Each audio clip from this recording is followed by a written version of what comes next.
आप सभी को राम राम। मैं आपका अपना सुमित गौर आपके अपने YouTube चैनल सुमित गौर टॉक्स में आपका हार्दिक स्वागत करता हूँ। जैसा कि आप सभी जानते हैं, मैं आप सभी को कहानियों की एक लंबी श्रृंखला सुना रहा हूँ।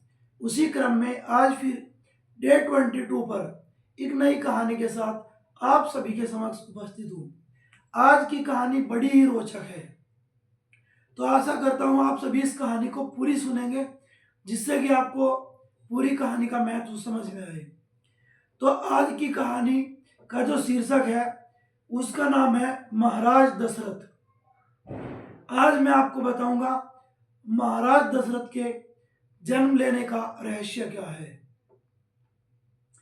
पौराणिक धर्म ग्रंथों के अनुसार एक बार राजा अज दोपहर को वंदन कर रहे थे।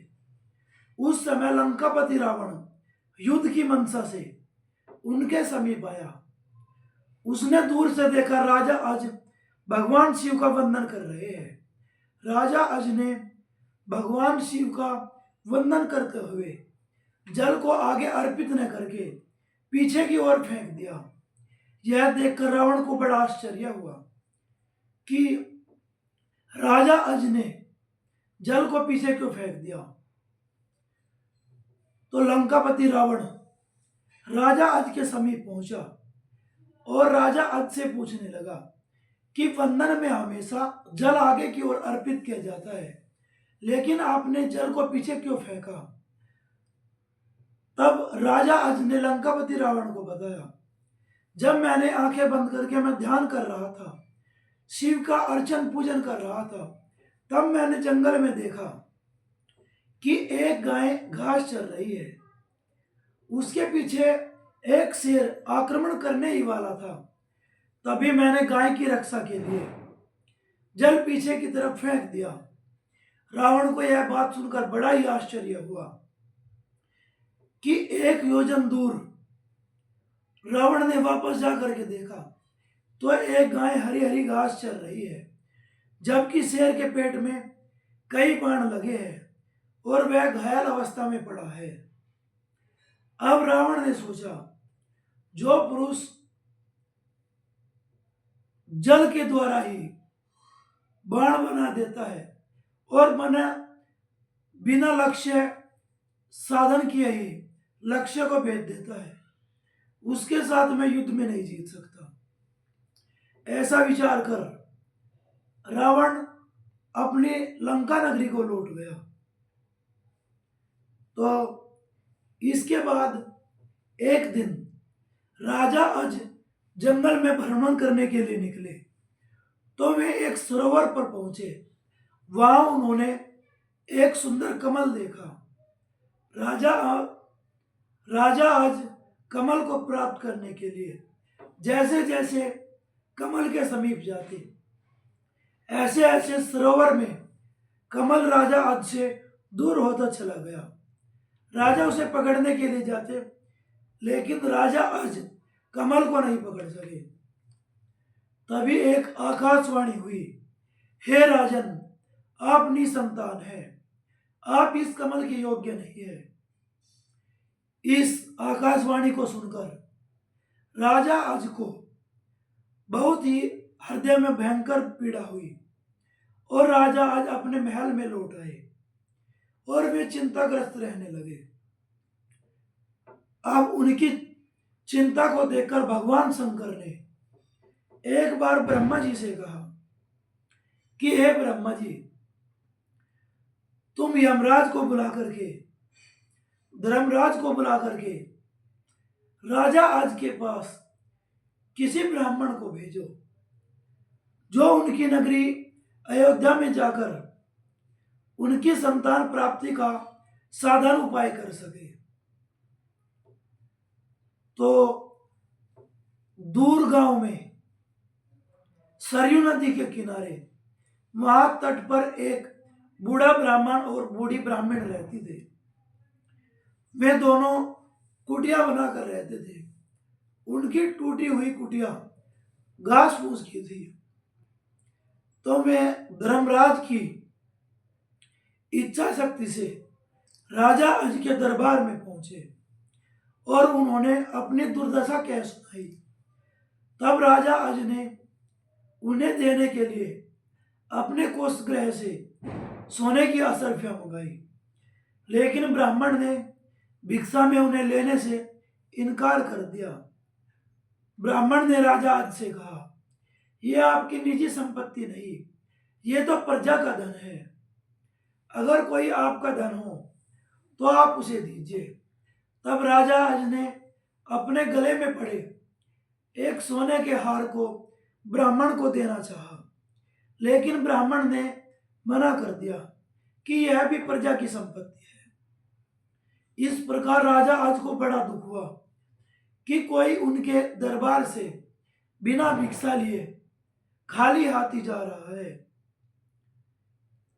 इस बात से चिंताग्रस्त हो शाम के समय राजा अज ने भेष बदलकर एक मजदूर का भेष बना लिया और वे निकल पड़े। उन्होंने देखा एक लोहार लोहा पीट रहा है। तब राजा अज ने अपने परिचय न देते हुए मजदूर के भेष में लोहार से कहा, भाई क्या मुझे कोई काम मिलेगा? लोहार ने कहा कि भाई मेरे पास तो लोहा पीटने के अलावा कोई और काम नहीं है, अगर तुम्हें यह करना हो तो कर सकते हो। तो राजा अज ने पूरी रात उस लोहार के यहाँ पर लोहा पीटा। बदले में राजा अज को सुबह 1 टका मिला। अब राजा अज ब्राह्मण की कुटिया में सरयू नदी के किनारे पहुंचे और वहां पर जाकर के ब्राह्मणी को उन्होंने वह 1 टका दे दिया और उन्होंने कहा कि अपने ब्राह्मण को कहना राजा अज की सिर्फ यही निजी संपत्ति है। अब ब्राह्मण बाहर से अपनी कुटिया में लौटा। तब ब्राह्मणी ने ब्राह्मण को कहा कि राजा आज आया था और ये 1 टका दे करके गया है, राजा आज की सिर्फ यही संपत्ति है। अब ब्राह्मण ने उस टके को जमीन पर दे मारा। जैसे ही जमीन पर दे मारा तो वहां से एक बड़ा गड्ढा हो गया और गड्ढे के अंदर से सोने का एक रथ निकला और वह आकाश की तरफ चला गया।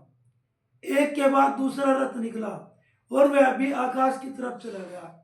इसी प्रकार उस गड्ढे से 9 सोने के रथ निकले जो आकाश की तरफ चले गए। अब उसमें से सोने का एक 10वां रथ निकला जिस पर एक सुंदर बालक विराजमान था।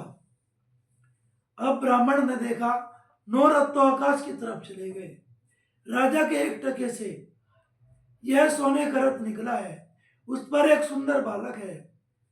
इस बालक पर तो राजा अज का ही अधिकार है। तब वह उस रथ और उस बालक को लेकर के राजा अज के दरबार में ब्राह्मण पहुंचा और ब्राह्मण ने राजा अज से कहा, महाराज यह आपके टके से उत्पन्न हुआ है, इसलिए यह बालक आप ही का है, आप इसे अपना पुत्र समझो। ब्राह्मण की यह बात सुनकर के राजा अज ने उस पुत्र को अपने पास रख लिया।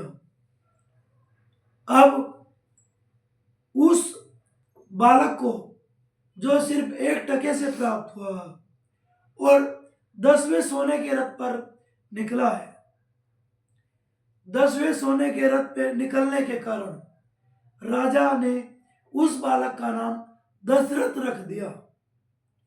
और दशरथ को यह वरदान था कि वह 10 दिशाओं में अपने रथ को लेकर के जा सकते थे।